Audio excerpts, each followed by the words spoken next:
역사를 돌이켜보면 배신과 배반의 역사가 사실은 많죠. 수많은 이야기들이 우리는 들려오는 것을 알고 있습니다. 그러나 자기가 은혜를 입고 자기가 선생으로서 동고동락하며 3년 동안 정말 받들어 모시고 중간에 내가 기꺼이 당신과 함께 내 목숨을 내놓고 당신의 길을 따르겠다고 공언한 사람이 하루아침에 돌변해서 자기 스승을 부인하고 배반한 사람을 만나기는 쉽지가 않죠. 아마 이 사건 때문에 베드로는 인류 역사상 가장 유명한 나쁜 제자로 등극을 했고 지금 현재 지구상에 있는 거의 반 이상의 인구가 베드로가 예수님을 배반한 사람이다라는 것을 알고 있습니다. 참으로 그의 인생에 오명을 남긴 이 장면을 오늘 같이 나누려고 하는데, 우리가 그렇게 피상적으로 그분의 이야기를 우리가 알고 있고 또 어렸을 때부터 들었겠지만, 이게 사복음서에 아주 정교하고 나름대로 여러 가지 각도에서 조명되고 있기 때문에 우리가 잘 팩트 체킹을 할 필요가 있어요. 그래서 이 이야기가 정말로 어떤 이야기고 거기에 우리를 비추어 볼 수 있는 부분은 어떤 부분인지를 우리가 잘 이해해야 합니다. 왜냐하면 복음서 저자들이 그것을 그 당시에 있는 우리 언약 백성들, 교인들에게 그거를 의도하고 기록했기 때문이죠. 스산하고 음산했던 그날 밤 사실은 예수님이 체포될 때 여러 가지 일들이 있었습니다. 그 중에 대표적인 것이 누구냐면 우리 가룟 유다죠. 가룟 유다가 예수를 같이 이렇게 체포하려고 사람들을 동반하고 이렇게 안내자로 나오는 장면을 같이 한번 보도록 하겠습니다. 유다 군대가 등과 횃불과 무기를 가지고 왔어요. 군대들을 데리고. 그 사람이 참 이분이 비열한 게 뭐냐면 저 사람이다 이렇게 얘기한 게 아니라 군호를 짜 이르되 내가 입 맞추는 자가 그다. 그렇게 할 테니까 잘 보고 있어라. 그러면서 가서 인사를 해요. 너스레를 떨면서 안녕하시옵니까? 그리고 가서 입을 맞춰요. 이 장면에서 예수님이 정말 이 상황을 너무나 잘 알고 계시고 이게 뭔지를 알고 계셨잖아요. 그의 죽기까지 잊을 수 없는 한마디를 던집니다. 친구여, 친구여, 내가 무엇을 하려고 왔는지 행하라. 친구라고 호칭을 해주시는. 아마 그 사람이 자살할 때 저 문장이 자기의 머리를, 자기의 가슴을 맴돌지 않았을까라는 생각을 하지 않을 수가 없습니다. 그런 장면에서 베드로는 아주 용기 있는 모습을 우리에게 보여줬죠. 혼자서 따로 검을 챙겨왔어요. 그래서 이 사람이 시몬 베드로가 칼을 가졌는데 그것을 빼어 대제사장의 종을 쳐서 오른편 귀를 이렇게 베버렸어요. 그 이름은 말고였죠. 말고였습니다. 그걸 보고 있던 한 사람이 이제 재판석상 뒤에 앉았던 베드로가 당신이 바로 내 친척 말고의 귀를 자른 사람이 아니냐라는 지적을 받을 행동을 이 사람이 했던 거예요. 이 부분에서 그 사람이 말고였다는 이야기를 유일하게 하는 분이 이 요한인 거예요. 요한은 이 대제사장과 친분 관계가 있었기 때문에 그 사람이 누구고 그날 밤 무슨 이야기가 있었는지를 정말 다른 사람보다 구체적으로 알고 있었던 거죠. 그러자 예수님이 그 베드로를 이렇게 꾸지람을 주시죠. 칼로 흥한 자는 칼로 망한다. 칼집에 꽂아라. 그런 얘기를 그 다음 걸 보여주시면 이렇게 나오죠. 내가 내 집을 아버지께 구하면 지금 12군단 더 되는 천사를 보내게 할 수 없을 줄 아냐. 네가 지금 그러면 안 된다. 이런 일이 있으면 어떻게 성경이 행하라고 하는 일들이 이루어지겠느냐라고 하면서 꾸짖으십니다. 사실 이 꾸지람을 받는 베드로가 이 부분에서 굉장히 좀 마음이 어려웠을 것 같아요. 자기 딴에는 그렇게 정말 죽음을 불사하고 한번 일을 했는데 그거를 저렇게 꾸짖으시니까 도대체 이분이 가시는 길이 어떤 길인가라는 의구심을 가지고 그 재판석상에 참여했을 것이라고 예상이 됩니다. 이 체포될 때 다른 제자들은 어땠는가? 다른 제자들도 다 예수를 버리고 도망갔어요. 다 버리고 도망갔고, 그리고 이제 그 요한과 베드로만이 베드로만이 이제 재판에 참여해서 그것을 엿보고 있다는 기록을 우리가 남겨주는데, 어처구니 없게도 저기서 베드로가 예수 그리스도를 부인하는 일을 이제 행하게 됩니다. 우리는 베드로가 왜 저 장면에서 저렇게 이렇게 바뀌었을까? 왜 마음을 바꿨을까? 그렇게 착실한 학생으로서 질문도 많이 했고, 자기가 나름대로 예수님을 따라가면서 철저히 대가 계산도 했었고, 그리고 예수님께 내가 다른 사람 몰라도 나는 죽을지언정 당신을 따르겠다고 고백을 했던 베드로가 왜 배반을 했을까? 저는 어렸을 때 베드로가 죽음이 두려워서, 자기도 예수님처럼 죽게 두려워서 거기서 배반을 했을 것이다라고 생각을 했는데, 실제로 나이 들어서 이 본문을 보면서 그것은 아니다.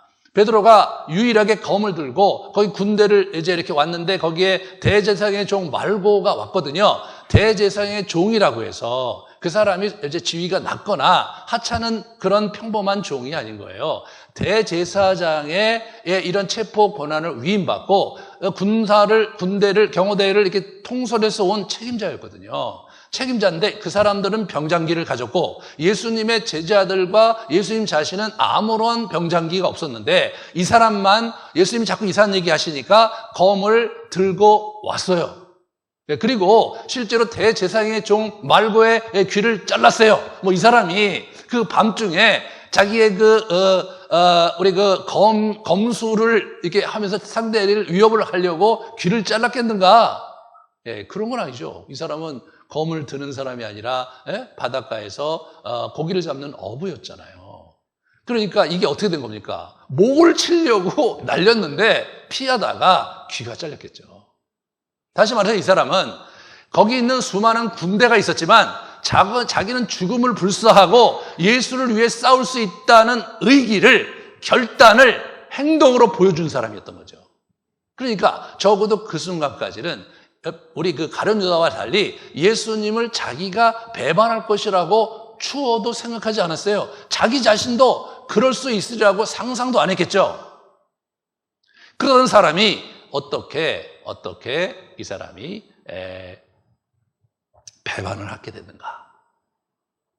성경은 그 부분에 대해서 어떤 답을 주고 있는가를 우리가 이제 생각해 볼 때, 성경은 이 문제를 이제 이야기로 설명을 하는데 양발 구조로 이것을 아주 적절하게 표현을 하고 있어요. 특별히 우리 요한이 그것을 잘 이제 이렇게 하고 있는데, 베드로도 함께 서서 쬐더라. 그 다음에 중간에 안나스의 신문과 가야바에 넘겨진 얘기가 잠깐 나온 다음에 25절에 시몬 베드로가 서서 불을 쬐더니 이렇게 얘기하고 있어요. 영어로는 정확하게 헬라어 순으로 되어 있는데 standing and warming himself, standing and warming himself, 이게 딱 반복되고 있죠. 양발 구조예요. 양발 구조예요. 그러면서 지금 18절에 첫 번째 배반한 얘기가 나오고, 그 다음에 두 번째, 이게 세 번째가 25절 이하에 나오면서, 이게 이 안나스의 신문과 가야바 앞에서의 재판 과정에서 베드로가 뭔가 심경에 변화가 있었다는 것을 저자들은 기록을 하고 있는 거예요. 마태복음에도 보시면 저렇게 가야바가 주재하는 공회 재판 전후에 저렇게 양발 구조로 이렇게 나와 있는 걸 이렇게 보게 되는 겁니다. 그러므로 우리는 저 이야기를 잘 살펴봐야 되는 거예요. 그러니까 양발 구조 안에 저 재판 과정에서 어떤 일이 있었고, 그것에 대해서 베드로가 어떻게 충격을 받았기에 자기가 3년 동안 쫓아왔던, 섬기고자 했던 예수를 배반했는가, 이 부분을 우리가 살펴보고자 합니다. 첫 번째로 안나스가 이 기싸움을 하려고, 예수를 제압하려고 예수를 신문하는 얘기가 이제 나옵니다. 이 안나스라는 사람을 우리가 주목해야 돼요. 자, 18장 12절, 14절을 같이 먼저 볼까요? 안나스는 그 다음 걸 보여주시면, 먼저 안나스에게로 끌고 가니 안나스는 그의 대제사장인 가야바의 장인이라. 가야바는 유대인의 한 사람이 백성을 위하여 죽는 것을 유익하다고 권고하던 자로라. 이렇게 나와요. 이 사람이 그런 사람이라는 거예요. 여러분, 오늘 본문에 대제사장이 둘이 나와요. 안나스하고 가야바가 나오거든요. 그런데 워낙 대제사장은 한 사람이거든요. 이게 어떤 일이냐면, 저 사람이 15년에 AD 15년에 이 사람이 폐위됐어요. AD 6년에 대제사장이 되었다가 15년에 폐위됐어요. 실제로 그 종신직이었거든요. 그 대제사장은 종신직인데 로마가 AD 6년에 총독부를 설치하면서 로마 그 총독이 그걸 좌지우지해 버렸어요. 폐위를 시키고 막 다른 사람을 갈아버리고 그랬거든요. 근데 이 사람이 엄청나게 끈질긴 사람이에요. 저 사람이 지금 폐위됐음에도 불구하고 저 사람이 폐위되고 다른 사람이 대제사장을 잠깐 하다가 결국은 나중에 그 사람을 어쩐 영문인지 저 사람이 뒤에서 밀어내고 자기의 사위인 가야바를 거기다가 앉혀놓고 사실 자기는 뒤에서 실세로서 권한을 행사하고 있었어요. 그래서 대제사장이 둘이었어요. 여러분 체포해갖고 먼저 대제사장 가야바에게 현직 가야바에게 가지 않고 안나스에게 갔다는 얘기를 누가 기록하고 있는 거냐면 요한이 기록하고 있는 거예요. 마태, 마가, 누가는 기록을 안 하고 있어요. 이 안나스에 대해서 얘기를 안 하고 있어요. 근데 이 사람이 그 얘기를 하고 있는 거죠. 이 사람은 이 가야바하고 나름대로 친분이 있는 사람이었던 거죠. 아버지의 사업과 이 가야바와 뭔가 있었던 것 같아요. 그래서 그 친분 있는 사람이기 때문에 그 집을 드나드는 게 되게 자유로웠던 사람이죠. 그래서 베드로를 사실은 이렇게 들여둘 수 있었던 것도 그런 배경이 있었는데, 그러니까 이분은 이 대제사장의 집에서 있었던 역학관계와 지금 상황을 누구보다도 잘 알고 있었던 거거든요. 그러니까 안나스를 등장을 시키는 게 너무 재밌는 거예요. 실제로 이 사태의 주범이 안나스라는 것을, 안나스가 지금 집이 다른 데 있었음에도 불구하고 여기 와서 있는 것은 뭐예요? 체포령을 내리고 안나스와 가야바가 지키고 기다리고 있었다는 것을 의미하고, 그 첫 번째로 안나스가 이 문제를 저런 식으로 기획했던 장본인이었기 때문에 먼저 그에게 우리 예수를 보였다는 것을 요한은 얘기하고 있는 것 같아요. 안나스가 그러면 실제로 이제 뭘 했느냐? 예수에게 예수를 신문하는 거죠. 예수를 신문하는 거예요. 그래놓고 이제 예수가 얘기한 메시지와 그리고 제자들에 대해서 물었거든요. 그때 예수님이 엄청나게 이제 아주 엄청나다는 표현보다도 좀 반발을 하고 얘기를 하죠. 내가 유대인들이 모이는 회당과 성전에 항상 가르쳤고 은밀하게 한 게 아무것도 없는데, 그러면 네가 재판을 하려면은 그 들은 사람 증인들 갖다 할 얘기지 왜 네가 나한테 그걸 묻느냐라고 얘기를 하죠. 그러니까 아랫사람이 있다가 이제 사실은 안나스가 약간 겸연 찍어지는 거잖아요. 이게 뭐냐? 이게 재판이잖아요. 재판인데 이게 무슨 수사관이 수사하듯이 지금 묻는 거잖아요. 그러니까 이제 그렇게 하니까 옆에 있는 사람이 눈치채고 막 예수를 막 치고 네가 대제사장한테 네가 무슨 말이냐라고 이렇게 한 방 먹인 거죠. 그때 예수님께서 내가 뭘 잘못했다고 하느냐? 잘못이 있으면 증언하고, 네가 바른 말을 했으면 어째 내가 했는데 네가 나를 치냐고 반발을 하니까 사실 안나스가 사실은 할 말이 없으니까 예수를 결박한 그대로 대제사장 가야바에게 보냈던 거죠. 보낸 거예요. 여러분, 이게 지금 지금 이제 재판을 하고 있는 거예요. 보세요. 그 다음 걸 보여주시면, 이 안나스가 나중에 사도행전에 이렇게 보면 대제사장 안나스와 가야바와 요한과 알렉산더와 및 대제사장의 문중이 다 참여해서 사도들 가운데 세우고 묻되 내가 무슨 권세로 누구의 이름으로 이 일을 행했느냐? 3장의 안전뱅이를 일으켜 세운 것 때문에 막 난리가 났거든요. 그래서 그거를 진정시키려고 사실 자기들이 회의를 집전하고 우리 그 사도들을 신문하는 과정에서 맨 앞에 나와 있는 사람이 안나스인 거예요. 결국은 저 분위기 속에서 첫 번째 순교자인 그 야고보 순교가 일어나는 게 12장이거든요. 그 흐름이 쭉 진행되는 거예요. 실제로 가야바가 이제 다 하고 그 다음에 대제사장이 자꾸 등극을 하는데 그게 사실은 이 가야바의 자손들이에요. 대대로 이렇게 자기 계파를 계속해서 대제사장에게 올려놓는 정치적으로 아주 대단한 수완거였던 거예요. 그거를 우리 요한이 얘기해 주고 싶었던 거죠. 이 사람은 AD 90년대예요. 결국 저 그룹이 어떻게 되느냐? AD 70년대에 완전히 몰락하게 됩니다. 대제사장 가문은 흔적도 없이 역사에서 사라져버려요.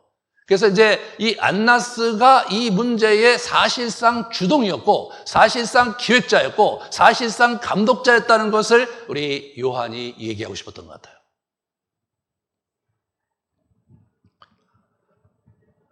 그래서 이제 이제 얘기를 다시 원점으로 돌아가면 안나스의 집에 이렇게 이제 가는 거예요. 그죠? 둘이 제퍼에서 가는 것이 이제 마태복음 26장 57절 58절에 나와요. 그 다음 걸 보여주시면 네.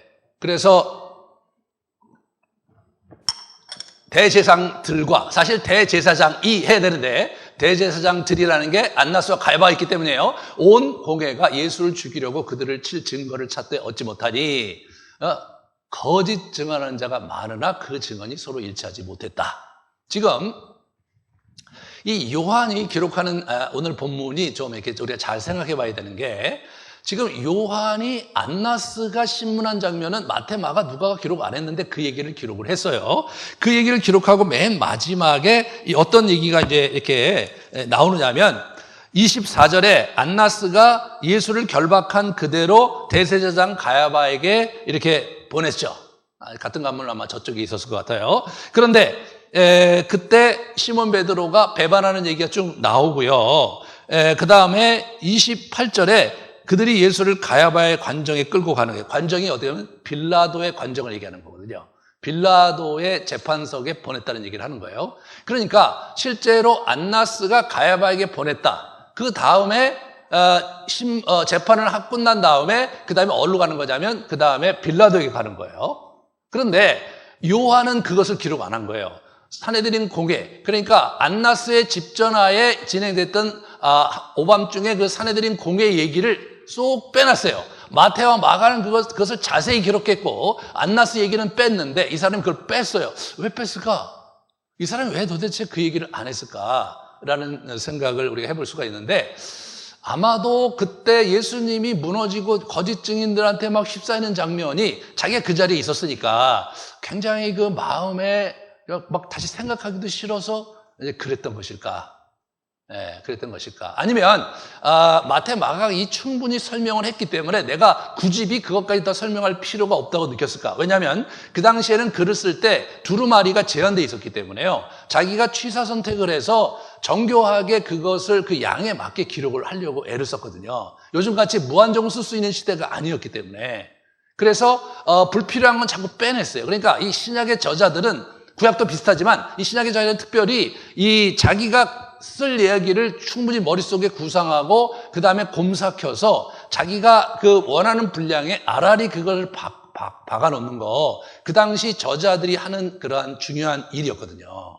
압축해서 기록하는 거예요. 압축해서. 그러니까 이분이 아마 그렇게 기록을 했는지 아니면 그 시간이 자기 너무나 힘들었고 그 시간에 예수가 모욕당하고 예수가 막 힐난당하고 예수가 모함당하는 모습이 더 이상 생각하고 싶지 않았는지 저는 잘 알 수가 없는데 저는 전자인 것 같아요. 막 굉장히 생각하기도 싫어서 기록을 안 했던 거 아닌가. 이미 마태복음, 마복음 다 알고 있는 그런 분위기 속에서. 그런데 아까도 말씀드렸듯이 이 법은요, 이 지금 재판 자체가 모함이에요. 재판 자체가 적법한 절차를 거치지 않고 있었어요. 당시 기록에 의하면 유대법에 이게 왜 저책이 되느냐? 축제일 기간에는 재판이 열릴 수가 없었고요. 법정의 구성원들은 개별적으로 투표를 했었는데 여기는 그냥 구두로 했고요. 사형이 내려지면 형량이 집행되기까지 하룻밤은 지내야 되는데 그날 아침에 결정내서 그냥 아침에 대낮에 이분을 사형 집행을 했고 유대인들은 누구든 처형할 권한이 없었는데 그거를 이 사람들이 획책을 하고 있고요. 그 다음에 야간에는 워낙 재판이 열리지 않았거든요. 이 랍비들이 합리적이었어요. 그 중요한 법을 야간에 재판을 하면 어떻게 돼요? 감정에 치우칠 수 있으니까 오전에 하게 했어요. 오전에. 근데 이 사람들이 해가 뜨기 전에 결정을 해서 해가 뜨자마자 빌라도에게 보내버리거든요. 그날 해치우려고. 유도진문을 하지 말았어야 되는데 예수님께 유도진문을 하는 가야바가 유도진문을 하거든요. 그러므로 이것 자체가 사실은 유대인들의 입장에서 보더라도 이것이 적법한 그러한 절차에 의해서 재판된 게 아니었어요. 거짓 증인들이 막 난무하고 있고 그러니까 이 사람들은 실제로 예수를 죽일 모의를 하면서 나름대로 계산을 다 했고, 그날 밤에 이제 유다가 와서 첩보를 해갖고 예수를 체포할 수 있게 한다고 하니까 이들이 밤에 잡아다가 이 사람들을 모함을 이제 해야 되는데, 실제로 예수 그리스도를 율법에 입각해서 그를 처단할 수 있는 근거를 사실은 찾기는 어려웠던 거죠. 그들이 두려워했던 것은 지금 막 정신없이 이 사람에 대한 인기가 더 높아지고, 자기들 서기관과 바리새인들과 사두개인들과 대척점에서 지금 마구마구 밀어붙이고 있었거든요. 마지막 예루살렘에 이제 돌아가시던 주에 올라가서 계속해서 이 마태복음에 이렇게 보면 그 대립각을 세우고 계속해서 갈등과 이제 그들을 지적하고, 이 독사의 새끼들의 욕을 하고, 그들이 굉장히 중요시 여겼던 비즈니스인 재물을 팔고 사는 문제를 그걸 원치 않았기 때문에 뒤집어 엎고, 환전상 뒤집어 엎고, 그게 그들의 주수입원이었었는데 그 밥그릇을 건드린 거거든요. 그러니까 이들이 볼 때는 예수와 그를 따르는 무리가 있는 한 자기들의 입지가 흔들리고 있고 자기들의 미래가 안 보이는 거거든요.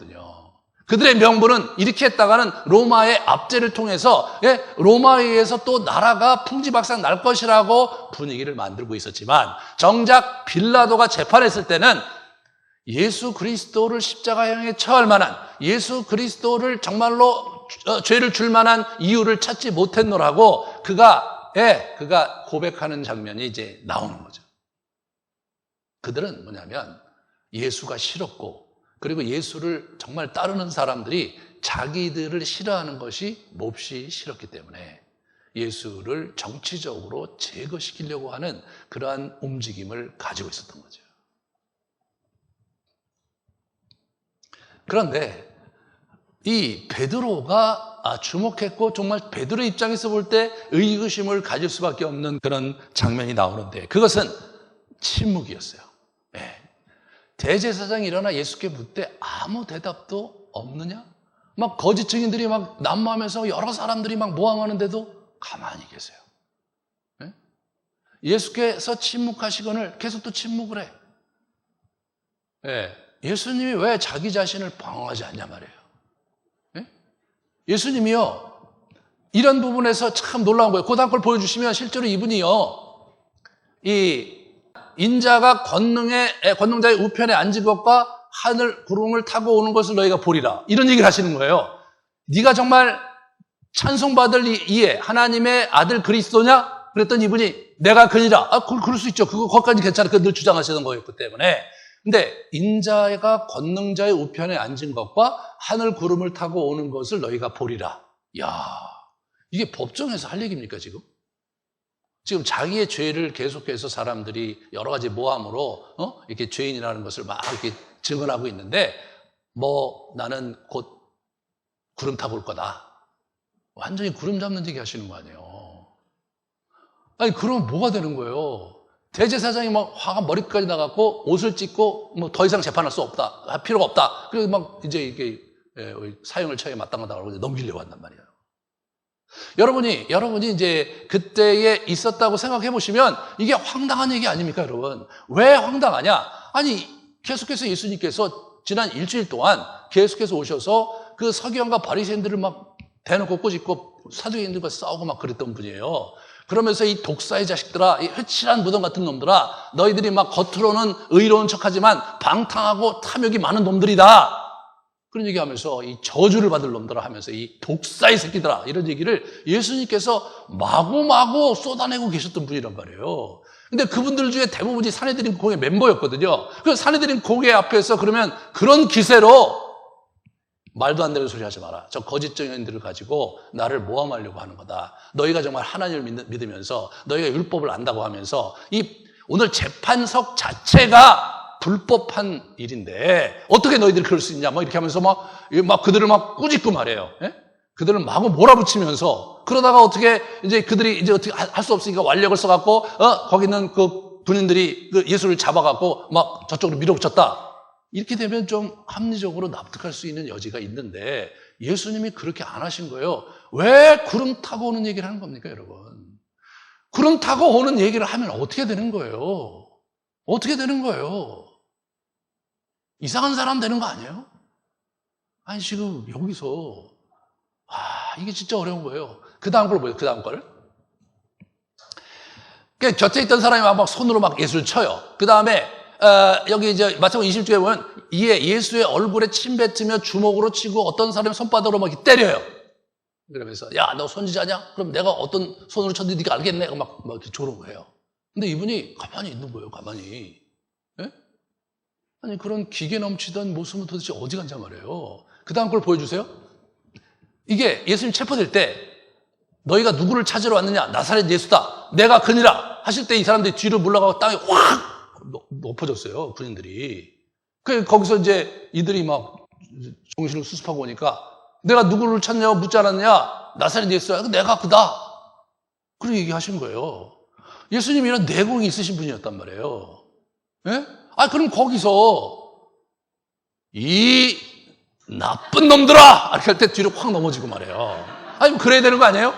이 불법을 행하는 자들아! 하고 말이에요. 그래야 되는 거 아니야 말이에요. 근데 이분이 뭔가, 아니, 그 바깥에서는 그렇게, 우리 사내들이 공개를 그렇게 막 공격을 하시더니, 여기서는 뭔가 조금 쫄리는 것 같고 말이에요.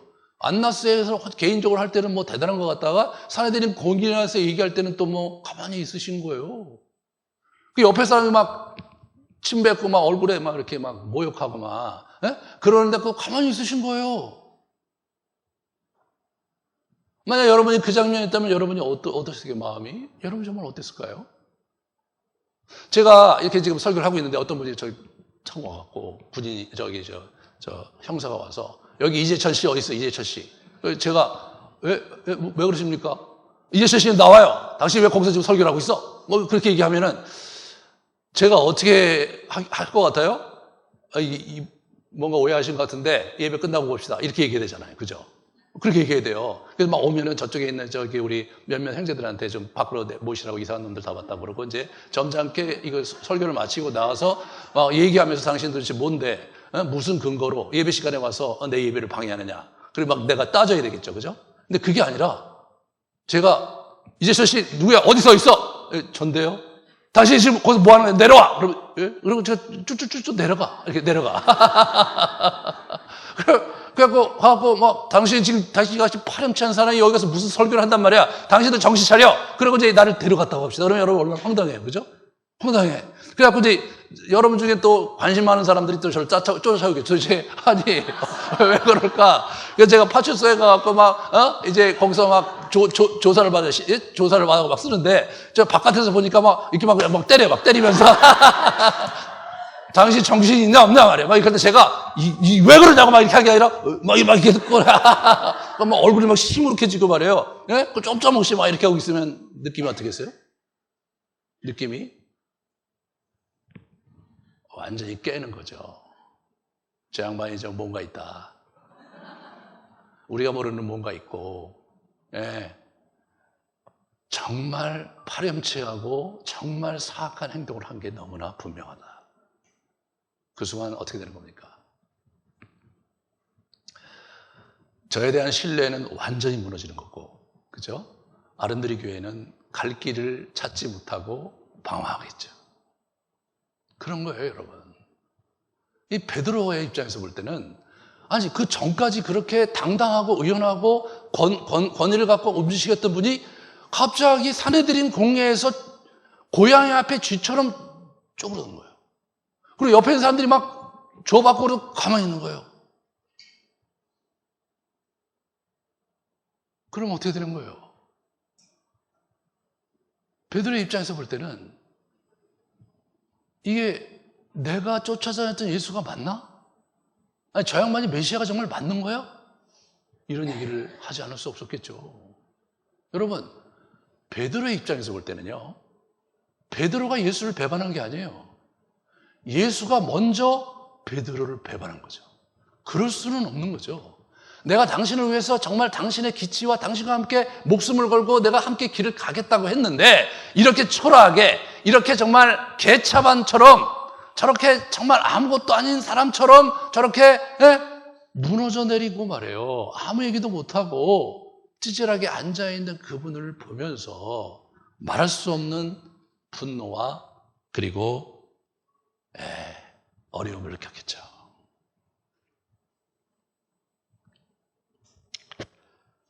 여기서 우리는 베드로의 입장에서 한번 같이 한번 생각해 보실 필요가 있는 거예요. 여기 이제 처음에 이제 세 명의 그 고발자가 나타나요. 문지기 하냐가 이게 당신도 이 사람 가운데 하나지요?를 많이 노려봤어요. 자, 불째는 사람도 그 제자 가운데 하나지요? 이렇게 물어봤어요.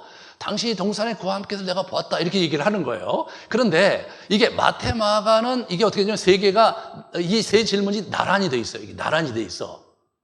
여러분 그런데 요한은 그 장면에 있었던 사람이잖아요. 좀 더 그것을 치밀하게 기록했어요. 처음에 가야바의 집에 들어갈 때 거기 있었던 여종이 당신도 그 제자 가운데 한 사람이 아닙니까? 그 얘기를 물어보잖아요.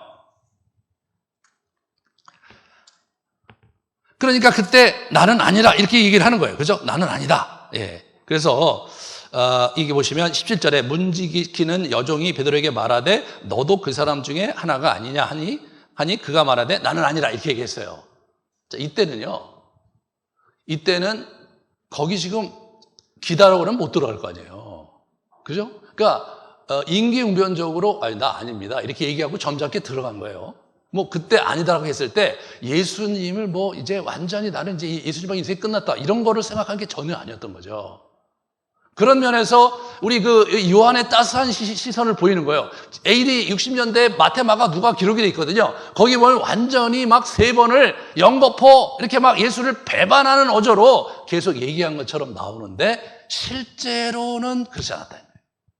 베드로가 처음에 아니다라고 얘기했을 때는 그런 의도가 아니었다. 그렇게 얘기하고 있는 것 같아요. 그런데 여러분, 이 두 번째부터 달라지는 거예요. 두 번째부터 왜 달라지느냐? 이 안나서의 신문도 받고, 그 다음에 그 가야바를 통한 이 산헤드린 공회의 재판도 목도를 했거든요. 그 다음부터는 어조가 달라지는 거예요. 자, 그 다음 걸 한번 보여주세요. 마태가 그걸 얘기를 하는 거예요. 첫 번째는 내가 무슨 말을 하는 건지 모르겠다. 점잖게 얘기한 걸로 나오죠. 두 번째부터 이 사람이 갑자기 맹세를 하기 시작해요. 예? 이제 이 어조를 아셔야 돼요. 맹세하고 부인한다는 거예요. 이분이 뭐예요? 감정적으로 얘기하고 있는 거예요, 지금. 예수님이 지금 납득이 안 되는 거예요. 아니, 저 양반이 지금 내가 쫓아다녔던 메시아인가 말이에요. 아니, 메시아라면 저럴 수 있는 건가? 그러니까 내가 속은 건 아닌가? 앞으로 어떻게 해야 되는 건가? 이런 부분에서 아주 혼란과 패닉이 자기를 사로잡았겠죠. 그러니까 절대로 아니다. 내가 저 사람의 제자는 절대로 아니다. 이건 진실이죠. 내가 저런 사람을 쫓아서 내가 내 인생을 걸고 3년 동안 쫓아다녔나? 그런 생각이 들었겠죠. 절대로 아니다. 또 물으니까 어떻게 돼요? 앞에 저주가 들어가는 거예요. 이때는 진짜 화가 났던 것 같아요. 그래서 저주하여 맹세하여 이르되 내가 정말 저 사람이 내 스승이었다면 내 성을 갈겠다. 이거는 진짜 아니다. 예, 나는 그 사람을 진짜로 모른다. 저 말이 저는 이제는 진실로 들려요. 여러분은 뭐 갑자기 그 장면에서 알다가도 모를 사람이네. 나 저 사람 몰라. 이렇게 하고 싶지 않았겠어요? 나 몰라 정말 저 사람. 내가 저 사람을 안다면 내가 내 성을 갈어. 이렇게 얘기를 하는 거예요 지금.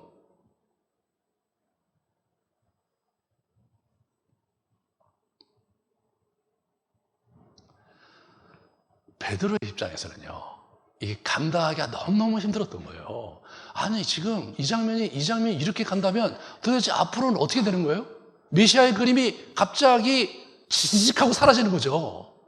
자기의 인생, 3년 동안 지냈던 시간 전체가 갑자기 막 이상한 그림으로 구겨지고 있잖아요. 그거 어떻게 감당하겠어요?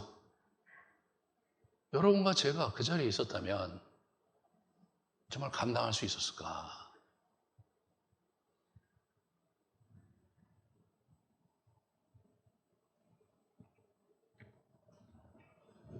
그런데 달기울었던 거죠. 우리는요, 그 장면에서 달기울었기 때문에 이 사람이 그걸 생각해서 그래서 울었다. 이렇게 대부분 기억을 하고 있는데 그렇게 기억해서는 안 된다고 누가가 우리에게 쐐기를 박는 거예요. 베드로가 예수께서 자기에게 하신 말씀, 곧 달기 2번 오기 전에 내가 3번 나를 부인하리라 하심이 기억되어 그 일을 생각하고 울었다라고 마가는 기록하는데, 내가 지금 묘사한 과정이 맞다면 그때는 소리가 들려도 그게 무슨 말인지 자기가 완전히 몰입돼 있거든요. 예수 그리스도에 대한 배신감으로 몰입돼 있고, 자기가 지나온 시간들이 막 구겨지고 있고, 자기의 미래가 온데간데 없이 사라지는 그러한 패닉 상황에서 그 달기 운다고 참 그때 그랬네요. 이렇게 되는 게 아니죠. 지금 자기가 살아온 인생, 지난 3년의 인생을 완전히 구겨서 쓰레기통에 집어넣는 장면에서 저쪽에 개가 울든 달기 울든 그게 뭐 기억이나 나겠어요? 그게 기억난 이유를 누가가 우리에게 증언해 주고 있는 거죠. 주께서 돌이켜 베드로를 보시니, 베드로를 보신 거예요. 막 너무나 충격받아서 지금 이러고 있는데 달기 울었나 보다 생각됐는데 갑자기 예수님이 쓱 돌아보신 거예요. 예수님은 지금 저 뒤에 베드로가 있는 것도 알고 계시고, 베드로가 지금 어떤 상황에 있는 것도 충분히 알고 계신 상황에서 베드로를 돌이켜서 쳐다보신 거예요. 그 눈빛을 베드로가 맞이하면서 자기가 갑자기 예수님께서 자기에게 하셨던, 어제와 오늘 하셨던 이야기들이 다시 생각났을 것이고, 그러고 보니 달기 울었네, 그러고 보니 예수님의 예언대로 됐네, 이건 도대체 무엇인가. 거기서 당혹스러워서 감당할 수 없어서 밖에 뛰쳐나가서 엉엉 울었다고, 통곡했다고, 그렇게 누가가 얘기해 주고 있는 거죠. 저희는 여기서 예수님의 심모 원료한 그런 포석을 우리가 한번 잘 봐야 되는 거예요. 사단이 너를 밀가부로 타라고 내게 구했지만 내가 기도했다. 네가 넘어질 때가 있는데 다시 일어나서 내가 원하는 내 뜻을 행해야 된다. 형제들을 돌봐야 된다. 그 얘기를 하셨고, 검으로 흥한 자는 검으로 망한다. 너 칼집에 꽂고 나의 때를 기다려라 라고 말씀하시는 그 예수님, 뭔가 의 중에 이 시몬 베드로를 향한 그런 계획이 있고 나름대로 예상하면서 뭔가를 밟고 가시는데, 베드로는 전혀 알아차리지 못하다가 자기도 정말 굉장히 힘든 시간을 보내고 있는 재판석상에서 달기 울자, 그때 예수님이 베드로를 기억하셨다는 거죠. 예수님이 시몬 베드로를 기억하시고 그를 지그시 쳐다보시면서 그의 영혼을 주시하시고 계시는 예수님을 우리가 목도하게 되는 거죠. 우리 예수님이 그런 분이신 거예요. 그런 분이신 거예요.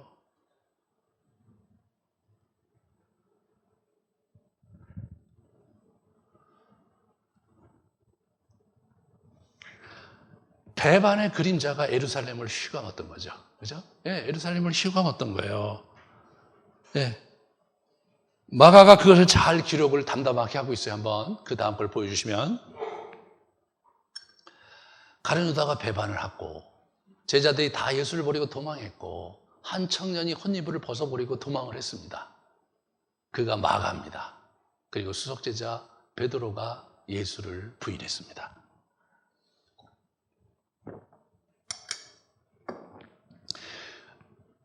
베드로만 문제가 아니라 베드로가 특별히 조명됐을 뿐이라는 것을 성경은 우리에게 증언하고 있죠. 이게 지금 단순히 베드로 얘기냐? 베드로 얘기냐? 여러분과 저의 이야기이기도 한 거죠.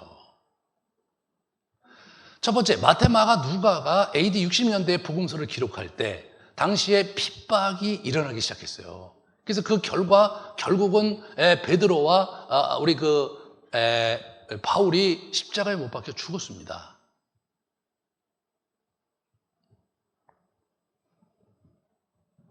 그런 가운데 디모데 후서에 보면 많은 사람들이 교회를 떠나고 세상을 쫓아가고 예수를 떠나는 사람들이 교회에 많았고요. 막 이렇게 흘러가 그런 분위기가 있었다는 것을 디모데 후서는 증언하고 있는 거예요. AD 60년대 중후반에 기독교가 흔들리고 있었던 거예요. 그러면서 수많은 사람이 배반의 그림자 속에 묻혀가고 있었던 겁니다. 그리고 히브리서는 그걸 돌파하면서 쓴 책이거든요. 히브리서의 요점은 뭐냐면 많은 사람이 예수를 이제 떠나가면서 하나님을 떠나갈 수 없으니까 유대교로 회귀하고 있는 것을 그려내고 있는 거예요. 그 유대교로 회귀하고 있는 것을 바로잡고자 그가 이제 율법을 다시 보게 하고 모세를 다시 보게 하면서 예수 그리스도를 바라보자, 예수 그리스도를 생각하라, 그 얘기를 누가 한 거냐? 그게 히브리서 저자가 한 건데 그게 AD 60년대에 한 설교거든요. 배반의 그림자가 가득 교회를 배회하고 있을 때 이 이야기를 아주 용이 주도하게 기록을 한 거예요. AD 70년에 예루살렘이 무너지고 많은 유대인들이 소아시아로 이전을 합니다. 그 소아시아에 예수를 믿는 그 이제 그룹들이 생겼고 거기에 많은 사도들이 주로 이 터키 지방에 사역을 하고 있었고 그 중에 하나가 에베소 교회에 섬기고 있었던 사도 요한인 거죠. 사도 요한이 거기서 이제 사역을 하면서 쓴 서신, 그 책이 그게 요한계시록이에요. 요한계시록을 쓰고 나서 쓴 책이 요한복음입니다. 사도 요한도 그 요한계시록 3장에 보면 거기 도화지 7교회가 흔들리고 있고, 막 그 사랑이 식어가고 있고, 배도하고 있고, 그런 어떤 그 분위기 속에서 차든지 덥든지 하라, 막 라우디오 교회 그렇게 얘기하고 있는 그런 교회가 흔들리고, 배반의 그림자가 교회에 가득하게, 로마 정부가 황제 숭배 사고가 그것 때문에 충돌하면서 번지고 있을 때, 사도 요한이 베드로의 배반을 아주 정교하게 재조명하고 있었던 거죠. 요한의 시선은 따스합니다. 요한은 이 베드로가 그 사람이 뭐 거기 처음부터 이렇게 배반하려고 나름대로 앙심을 품고 우리 가룟 유다처럼 그랬던 사람이 결코 아니다. 그가 예수 그리스도의 재판 장면 속에서 감당할 수 없는 혼란 속에서 혼돈 속에서 무너졌던 거였다. 근데 그 무너지는 예수 그리스도를 주님이 품으시려고 새롭게 기획하고 이야기를 갖고 계셨다고 증언하고 싶은 겁니다. 그래서 21장에 가서 예수께서 베드로를 다시 붙드시는 장면을 요한이 새로 재조명하고 있다는 사실을 우리가 주목해야 되는 겁니다.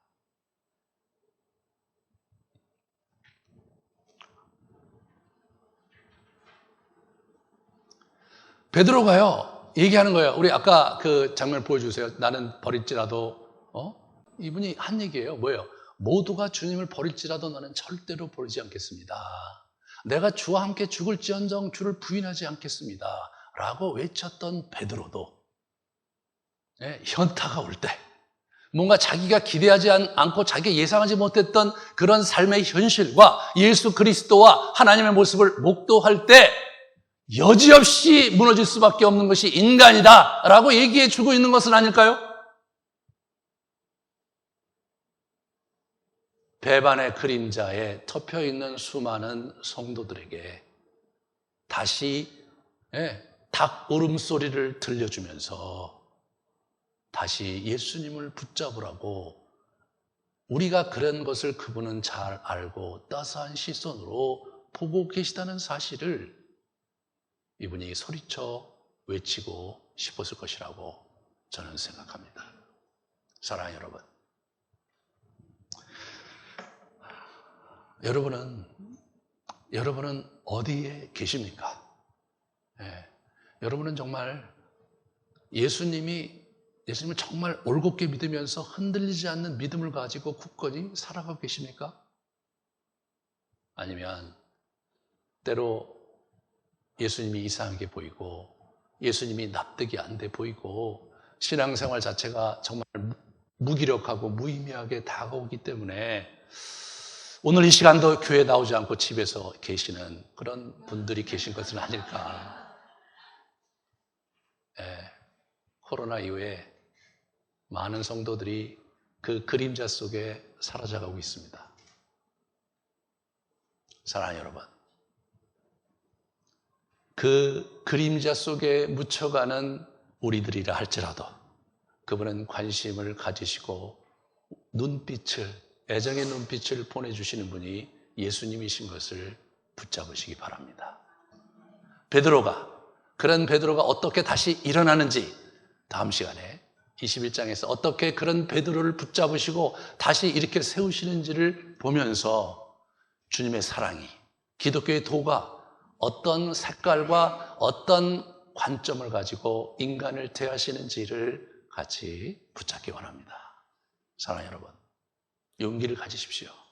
사랑하는 여러분, 아직도 여러분을 따스한 눈빛과 기대로 쳐다보시는 주님의 눈빛을 붙잡으십시오. 그것이 우리가 살 길이고, 그것이 어두운 골짜기를 넘어 정말 아름다운 땅으로 가는 요체입니다. 같이 우리 기도하십시다.